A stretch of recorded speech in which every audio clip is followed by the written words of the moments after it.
So today we're going to test Sony's Live Color to the left versus Samsung Color Booster Pro. For starters, I'm in the native or the normal color space, but if I wanted to, I could always go to native as well. That's going to give everything like literally a substantial kick as far as vibrancy, and Sony doesn't have anything like that because right now I am in BT 2020 for the Sony.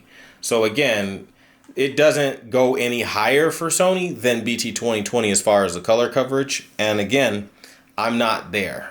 Now, this fucking TV always listens, damn Bixby. But you can see what I'm talking about as we go through multiple examples. You'll be able to see that heavier weight behind color vibrancy and purity. And in my personal opinion, this is not a thing I believe should be happening because they are both quantum dot displays. They are both QD OLEDs. They are not, you know what I mean? They're not like a mismatch of picture quality. They're both cutting edge tech. So for one to be so much better, I feel like it's a little ridiculous if I'm being honest. I feel like it shouldn't happen like that. Oh, died. I mean, I'm looking to show you guys this, so I'm trying to get to an example where I can get across that pillar or whatever I can do to showcase that. And I don't think I'm going to be able to this time. I think I'm going to fall and die. Oh, no, I should have waited for that one. Again, I'm noticing not a lot of people talking about the amount of vibrancy that Samsung has over Sony. Nope, we were never going to make that cart as well. Man, this is ridiculous. I hate jumping segments like this. I've never been very good at platformers. So what I'm going to do, because I suck and I can't make it across, I'm probably just going to end up using mods to get across because I don't feel like sitting here and wasting all your time and my time trying to figure out how the hell I'm going to get across. So, un momento, por favor. How do I get this open? There we go. Pause. And I'm going to open up my modifications because I'm really not going to sit here doing all this. It's too much. Waiting for it to open. You can get an idea of the differences in the color even on a menu like this though. And a fun fact, you can see the response time and how much faster it is on Samsung when I move the arrow and how Sony like delays behind. It's actually pretty crazy when you think about it, how there's like a visible trailing and lagging. So yeah, Samsung's response time is absolutely better. And that's a good thing because now we can benefit from better. But let's go ahead and type in Lost Souls Aside. Okay, Lost Souls Aside. And then we just click play, even though none of my mods saved the last session, which is annoying. But for all intents and purposes for this session, the one that we're going to need, I'll restart that later. We're just going to need the infinite jump mode, and that's going to help us a ton. Okay, now we have infinite jumps. And then we're going to go ahead and get across so that we can show you what we're doing, okay? Now I don't have to care one way or another. This is also if you're wondering why people like me get on PC, because you can just do shit like this and save yourself a lot of time. No trial and error needed. Again, PC gaming for the win. But that being said, now I can show you what I'm talking about between Live Color and the Color Booster Pro. So right now we're looking at both of them, okay? And the Samsung right now has no color boosting at all. Like literally no color boosting. And you can see Color Booster Pro, we go into that and it's off. Color Booster Pro off. Now I'm going to go in and I'm going to show you my live color settings on the Sony, and then you're going to see that live color is actually on, which again is not particularly fair because live color is on medium on the Sony and on the Samsung it's off. So those color differences that you're seeing are literally when I don't use it. Now, I would say if we put it to low, just low to low, this is what it looks like, okay? So I'm gonna back out and you can see that, again, Samsung is substantially more colorful than Sony when you have it with their low feature. So live color low to the left, Color Booster Pro low to the right, and you clearly see which one has better color. All day, every day, it's the Samsung. I mean, it's glorious, actually. Very beautiful picture. Okay, so what we're going to do then is we're going to go and pump up live color. And just so you see, by the way, we are in the BT 2020 color space. This is the highest operating color space Sony has to use. So the color can't be any more impressive than this ever. And we're going to put live color to max at 100. And as we look at it, it's more vibrant now, but it's not as rich. As you can clearly see, the richness of all the colors is just higher. And we're on low versus maxed out on the Sony. Then we're going to go into Color Booster Pro again, okay? And we're going to raise it to high. And then the vibrancy kick goes up even more on the Samsung, as you can clearly see. And as you see, now it's ridiculous. The colors just run away with how bright and beautiful they are. And this is going to impact gaming a ton. Not so much realistic content like movies and TV shows, but gaming, absolutely, because you can have these ultra vibrant, beautiful scenes like this. I mean, and it just looks so much better on the Samsung. It's not even close. And again, Sony's in BT 2020.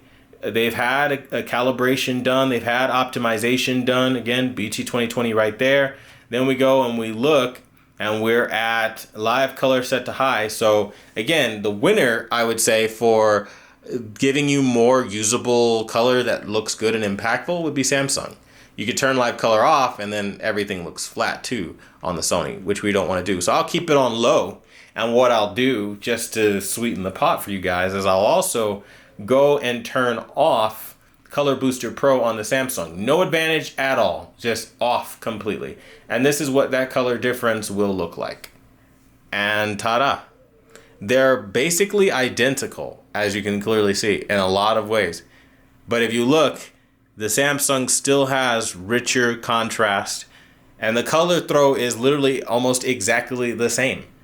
That is ridiculous, all things considered, because why would you want the same amount of color?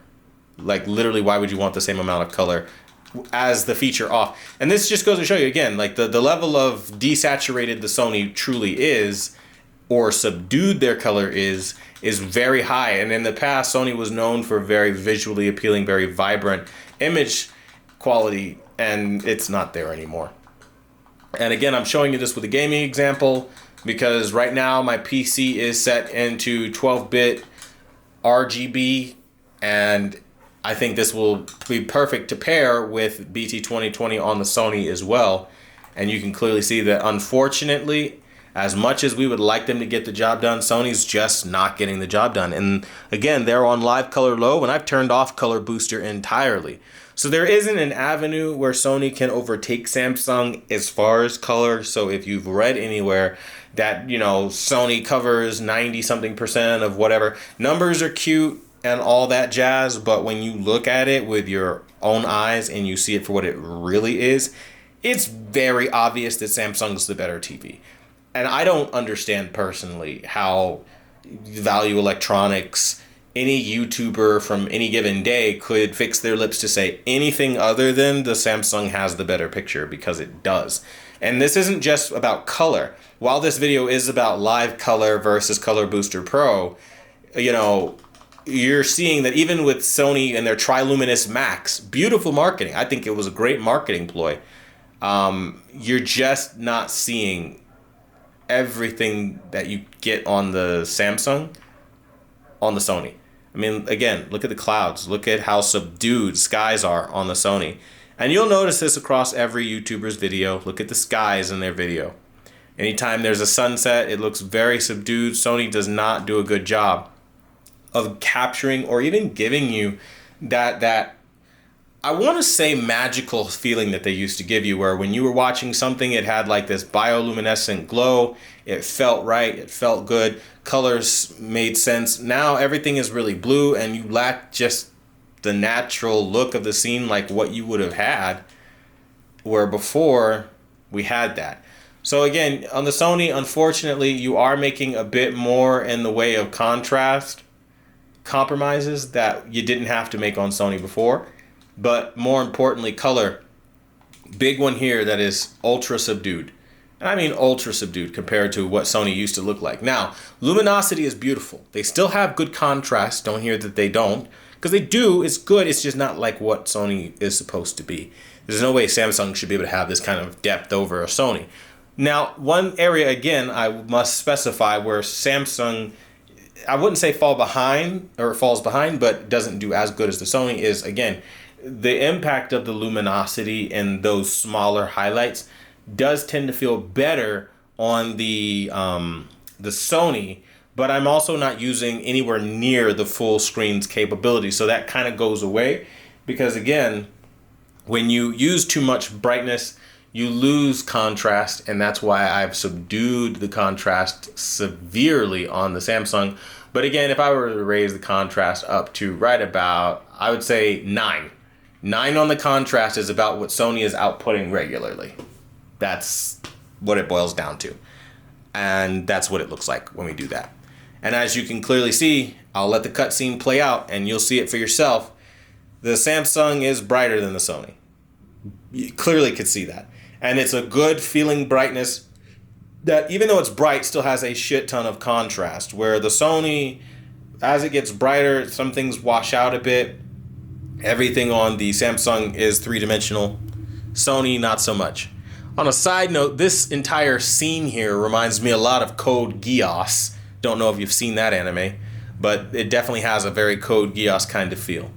But that being said, again, just so you guys remember, I'm not using any Color Booster Pro right now. This is just straight out of the TV on the Samsung and the native color space. And the Sony is in BT 2020 rocking live color. And it still can't compete to the degree that we would have hoped it to compete. So again, the moral of the story is simply put, just because it's a Sony and just because it has a badge saying that it's the king of all TVs in 2025, don't believe everything you hear and see on the internet. That being said, though, I want to thank you guys so much for watching the #1 Brand in Honesty, and I want to know what you guys think about this comparison in the comments down below. Until the next video, I'll see you guys later.